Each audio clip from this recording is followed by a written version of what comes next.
The first time I had to shoot a watch in a hotel room in Switzerland, I had no way to control the light. And I also had zero idea of how to deal with the reflections of the watch. The shots were okay, but not great. At least I can look in hindsight and see that. And I brought too much useless gear with me. And when I say useless, I mean unnecessary for shooting the watch content that I usually do. I brought a gimbal. I didn't need a gimbal. But that first trip to Switzerland to shoot watches made me obsessed with how I can improve my shots, improve my gear setup, and only bring the essentials to save my back from back pain. So today I'm gonna show you my 3 essentials plus a fun extra piece of gear. And by the end of this video, you should know what it is, but also why it is an essential in my kit. I travel a lot for work, Geneva a couple of times a year, usually with Copenhagen, shooting content for some of the biggest watch brands out there. And the thing about those trips is that you don't always get to shoot in a controlled environment. Sometimes it's a hotel room, sometimes it's a press room at the watch fair with terrible ceiling lights and 40 other photographers around you. Sometimes you get 10 minutes with a watch that costs more than a car, and you just have to make it work. And the first couple of times I was on these trips, I was really stressed out about not having a controlled environment. I used to think I needed my full studio that I'm sitting in right now, and that led me to just stuff all the gear I had in a bag because I might need it. But I really did not need most of what I had packed. And it just ended up staying in my backpack, on my bag for these 12 meetings a day, full days at the watch fairs. So after just one day, you get really tired of carrying all that heavy gear, but then you just have 4 more days to go. So I'm gonna walk you through each piece of gear, what it does, and why it earned a spot in my bag. And if you're just starting out with watch photography and you don't know where to really begin to improve your watch photos, pay attention to especially number 3, because that is where I would put my money first. That was what made the biggest improvement for my own watch photos. The camera body that I am shooting on is the Sony a7C Mark II, and it is a really great camera. It's full frame, it does everything you need it to do. It's 33 megapixels from what I remember, and it's also really good for videos. So when I film videos on these fairs, I use the same camera. The only downside with the videos is that I want to shoot everything in slow motion, but it has a crop when you film in slow motion 4K. But I have now been on multiple trips with this camera for photos and videos. It works great. But the body is actually not the point when it comes to watch photography. It is the lens that is more important. For the majority of the photos that I take, I use the Sigma 105mm macro. And the reason for me to say that the lens is more important than the camera is because the camera captures what the lens sees. So if you have a dirty lens, if you have a not sharp lens, the camera will take a not so sharp picture. I'll say that statement is still accurate to this day, but lately I have noticed that cheap gear has gotten really good. The lens I'm shooting on right now is the Viltrox 25mm 1.7, and I really like using it in the studio, and it is one of the cheapest lenses that we have. But out of all the gear that I have listed in this video, I think what camera you choose to shoot on and what lens you use to shoot on makes the smallest difference. I see many people on these watch fairs like Watches and Wonder and Dubai Watch Week using a 35mm lens, and that can be a really good option if you are taking pictures of your own wrist or just on the table and you don't have that much space to take a step back. But one of the main reasons that I use the 105 specifically for watch photography is that the distance helps me move a bit further away from the watch but still be up close because it's 105mm, and that means that there is more space between you and the camera for the light to shine in. And one of the most important things is that you are not becoming a part of the watch photo by being in the reflection of a black dial. If you have been shooting black dials in the past, you know exactly what I'm talking about. The a7C Mark II and the Sigma 105mm macro is a great combo, and it doesn't change if I am shooting here in the studio or if I am in Geneva. It is the same setup. Now let's talk reflector boards. This is one of the pieces of gear that I wish that someone had made a YouTube video about way before when I first started taking watch photos. This is the cheapest piece of gear you can buy. It's a piece of cardboard. It has a reflective side, it has a black side, and it will level up your photos 30% easily just by fixing the reflections on the watch. Reflections, if you don't know, on a watch is one of the most important things to be considerate of, because a watch is basically a mirror depending on what kind of material and finish it has. The case and the bracelet and the glass, everything reflects everything around it in different ways, and honestly that is one of the things that makes it fun to shoot watches. The challenge, every watch seems different, and if you're shooting in a room with overhead lights, which you almost always are when you are traveling with your setup, the light is going to show up in your shot. The reflector board is the simplest and easiest solution for those two things. First, you use it to block out reflections you don't want in the photo, but then, and this is the part that I actually really love, you can angle it and just add the good reflections, the good light to your watch. And you can just create like this really nice white looking finish along the bracelet. You are not just removing the bad light, but you're also shaping what ends up on the watch. So it really makes a big difference. Also, it folds flat right into your backpack. It weighs almost nothing. As I mentioned, it's very cheap. I usually bring 2 of them, and most often I end up using only one, but it's nice to have a second one if you really need it. Oh, okay. I do not have a microphone on. I hope the audio is fine.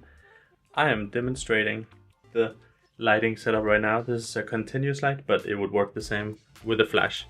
Just to demonstrate how powerful these reflector boards are. So you can already see the light coming from over here, and it makes the watch look pretty good. And now I will add it to the top. You can immediately see how it started to change the color to just the metal that it actually is, instead of this warm glow. It's hard to do as one person. I'll try to do a hand in pocket. And now one of the most complicated parts, one of the things that I spend most of my brain power thinking about when I wanted to upgrade my setup for traveling, is actually the lighting setup. And this is one of the things that people ask me about the most when I shoot a behind the scenes story, or when I am at these watch fairs. People comment on it, other photographers, videographers comment on it, because it is pretty smart. And I came up with it myself, so you're welcome. But honestly, it is very simple. It is one light, one small reflector on a stand that is a 5-in-1 diffuser that you can pop out. And then it is my traveling camera case, my suitcase. And here is how it works. I pull up my suitcase handle and clamp on the flash to it. Recently, I started using a flash over continuous light. So if you want to know how that works, put some questions in the comment section and I would love to answer it with a follow-up video, because I'm really impressed with this Godox IT32 light that was recommended for me, and then I bought it and I've used it on the latest trip to Watches and Wonder, and I got some really nice results. Then I attached the flash to the suitcase handle, and then on the side of my bag I have a light stand where I put the 5-in-1 reflector on top of it, and then I just let the flash bounce into the 5-in-1 diffusion, and that is my lighting setup. One thing to keep in mind is why I actually put the flash on, you can kind of say, the left side of the suitcase, and then I put the 5-in-1 diffusion on the right side, and it is mainly to get a little bit of separation from the flash to the 5-in-1, because the more distance, the softer the light becomes. And if you do something similar but your setup looks a bit different, just make sure that the flash has space between the flash itself and the diffusion, because that just creates a softer light onto the watch. If you put the flash really close to it, the light gets harder, and harder shadows on a watch can much easier show like scratches on the watch or fingerprints, and also just creates too much of a not as polished contrast on the watch. So that's why I would recommend to have a bit of separation between the flash and the diffusion. And if you don't have a flash, or you don't want to use a flash but you want to use continuous light because you are also filming videos, then you can simply just remove the flash and attach a battery powered 100-watt light. I use the Mollis Shoyin X100 light, a very small compact one, and it has worked the previous years and also when I was in Dubai for Dubai Watch Week. So the setup is pretty much the same, but because it's continuous light, it just produces a much less output. So you cannot put your aperture to 5.6 or 8 because there's just not enough light for that unless you crank the ISO. Little side note there. Yeah, I hope you'll appreciate it. And now I think I pretty much went through the essentials. The fourth thing is this luminous flashlight. And it is not an essential, but I picked it up a few trips ago from someone recommending it. And I've really liked the results and the little extra oomph you can get in your photos and videos by showing off the lume on a watch. This flashlight is specifically designed to charge up the lume and the luminescence materials on the watch dials and hands. You shine it on the watch for just a few seconds, and then if you shoot in a darker room, the lume just glows. It glows, it doesn't grow. It looks really cool in pictures. I took a picture of Glashütte Original for this Watches and Wonder, where you can really see the lume and it's really highlighted and it just shows off the watch differently. So I really like it. But I will say I have not used this little flashlight for that many shoots yet. Every time I've used it, I've had an outcome that I'm pretty happy about. It is also charging with USB-C, so I don't really have to worry about getting the right batteries for it, and it can just clip on here to your pants or your jacket pocket or something like that, so you always have it on hand. So I think it's safe to say that every time I shoot watches and I have to bring a backpack or a bag with me, this has earned a spot in that bag. And of course, I'll try to remember to list this flashlight, the setup, all the small things as well in the description below. But if you can find a cheaper option or an alternative, like a different magic arm somewhere in a local store, I think it will work pretty much the same. And of course, when you're on YouTube, you expect every single person talking in these videos to have everything sent to them.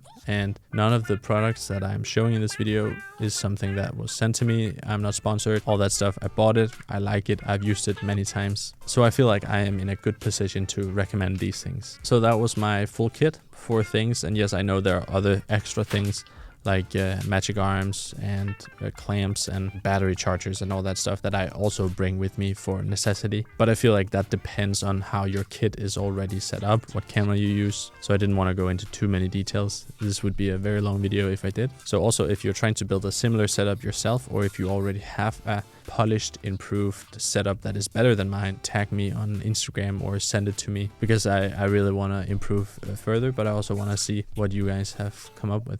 So as always, you will thank me later.